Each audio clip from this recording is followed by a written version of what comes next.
अतुल सुभाष बीते कुछ दिनों पहले आखिर इन्हें कौन जानता था कि आखिर अतुल सुभाष कौन है। लेकिन आज आलम यह है कि हर कोई एआई इंजीनियर अतुल सुभाष को याद कर रहा है।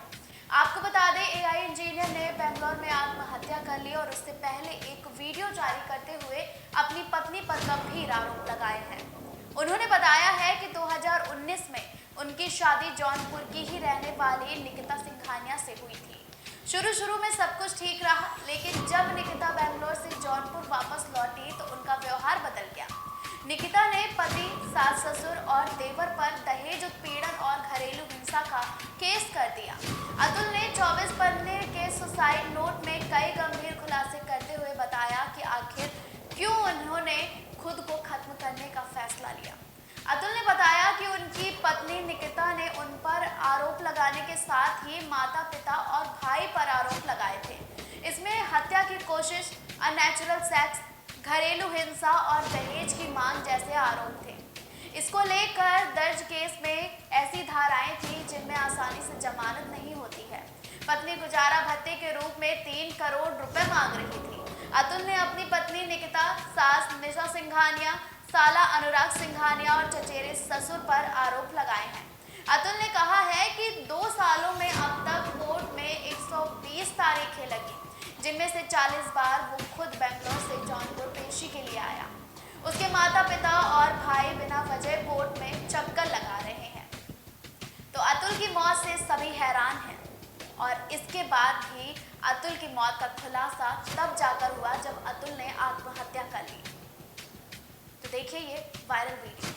के आसपास मेरी पत्नी या उसका परिवार की तरफ से कोई नहीं आना चाहिए। तीसरा, मेरा अस्थि विसर्जन तब तक नहीं होना चाहिए जब तक मेरे हरासर्स को पनिशमेंट नहीं मिलता, तो मेरा अस्थि विसर्जन ना हो।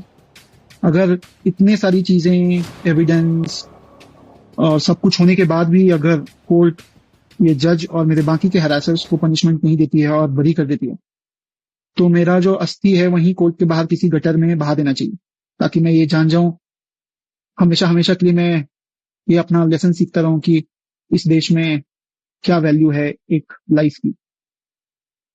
तो ये एक है। और जुडिशियरी से मेरी एक दरख्वास्त है कि मेरे माँ बाप और भाई को इन फॉल्स केसेस में और हरास नहीं किया जाए, इसे खारिज किया जाए। और मेरे हरासर्स को और इस करप्ट जज को, और ये माधव का भी इन्वेस्टिगेशन होना चाहिए, है ना, ये भी लाखों रुपए कमाता है, तो जरूर पकड़ा जाएगा। बेसिक से कोई इन्वेस्टिगेशन करेगा तो कोई ना माधव पकड़ा जाएगा। उसके पास प्रॉपर्टीज होंगी, पैसा होगा, जज के पास प्रॉपर्टी पैसा होगा एक्स्ट्रा करप्शन का, तो पकड़े जरूर जाएंगे। अगर कोई कहता है 50 रुपए, तो ये हर कोई देता है, ये तो कोई ना कोई तो सामने आके बोलेगा कि 50 रुपए घूस लिया मैंने।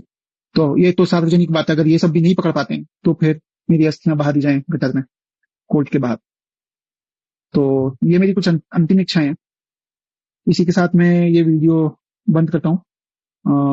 अब जो थोड़े बहुत जो मेरे आखिरी काम है कंप्लीट करके मैं मुक्ति पाना चाहूंगा। इससे मैं इस जज का कंप्लेंट सुप्रीम कोर्ट और हाई कोर्ट में भी मेल करने वाला हूँ। और मैं अपने माँ बाप, भाई से अलग से उनसे बात करूंगा लिखकर। हो सके तो माफ करना, जिस उम्र में मुझे अपने मम्मी पापा का सहारा बनना था, उस उम्र में उन्हें हमेशा के लिए दुख देके जा रहा हूँ ऐसा, तो सॉरी। और बाकी आप लोग जो देख रहे हैं, सब आपका कल्याण हो। Thank you. तो दोस्तों, अगर आपके आसपास कोई शख्स डिप्रेशन में है और आपको ऐसा लगता है कि उसके मन में खुद को नुकसान पहुंचाने का विचार हो रहा है या कोई खुद को नुकसान पहुंचाने की कोशिश कर रहा है, ऐसे में आप 9152987821 हेल्पलाइन नंबर पर फोन कर तुरंत जानकारी दे सकते हैं, ताकि एक कीमती जीवन को बचाया जा सके।